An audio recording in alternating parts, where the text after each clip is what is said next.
Good morning everyone. आज हम पढ़ रहे हैं कक्षा 9 के लिए चैप्टर 10, इसका पार्ट 1।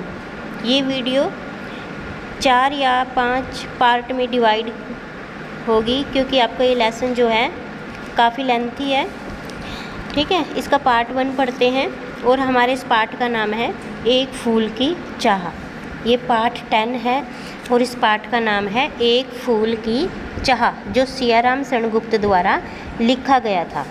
इस पूरी की पूरी कविता में क्या है बेटा, देखिए कि जो गुप्त जी हैं, सियाराम शरणगुप्त जी हैं, यह इनकी एक लंबी कविता है और बहुत ही प्रसिद्ध कविता है। प्रस्तुत शीर्षक में उसी कविता का एक छोटा सा भाग दिया गया है। संपूर्ण कविता जो है ये छुआछूत की विडंबना पर आधारित है। इसमें छुआछूत के बारे में बताया गया है।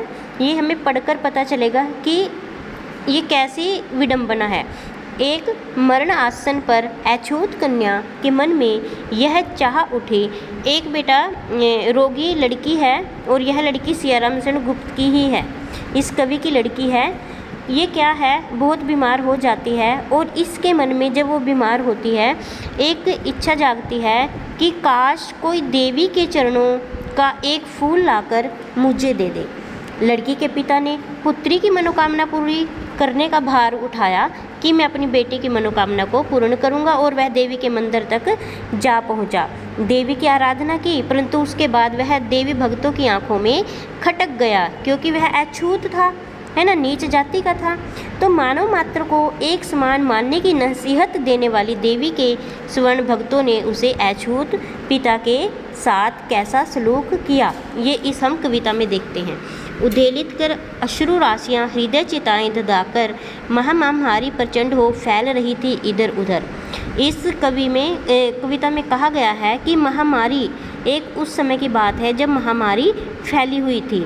महामारी कैसी बेटा, जैसे अब कोरोना फैला हुआ है ना, कोविड-19, तो उसी तरह भी जब ये कविता लिखी गई थी महामारी फैली हुई थी। सभी को क्या होता था, बुखार और एक बीमारी से ग्रस्त थे चारों ओर। यह महामारी फैली होने के कारण उसकी जो लड़की थी उसने क्या किया, कवि की जो लड़की थी हर समय क्या रहती, बुखार से पीड़ित होने के कारण हर समय रोती रहती थी।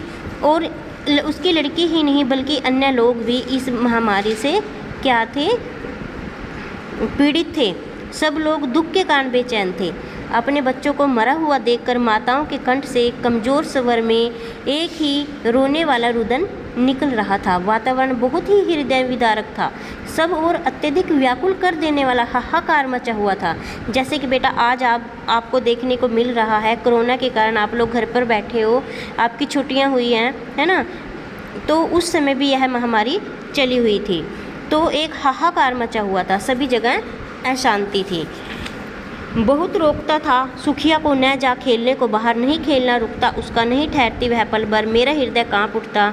बाहर गई निहार उसे, यही मानता था कि बचा लूँ किसी भांति इस बार उसे। क्या कहता है कवि इसमें कि जो सुखिया है, सुखिया इस कवि की बेटी है जो बहुत बीमार है, वह अपनी बेटी को समझाता रहता था कि बेटी तू बाहर खेलने मत जा, भयंकर महामारी फैली हुई है।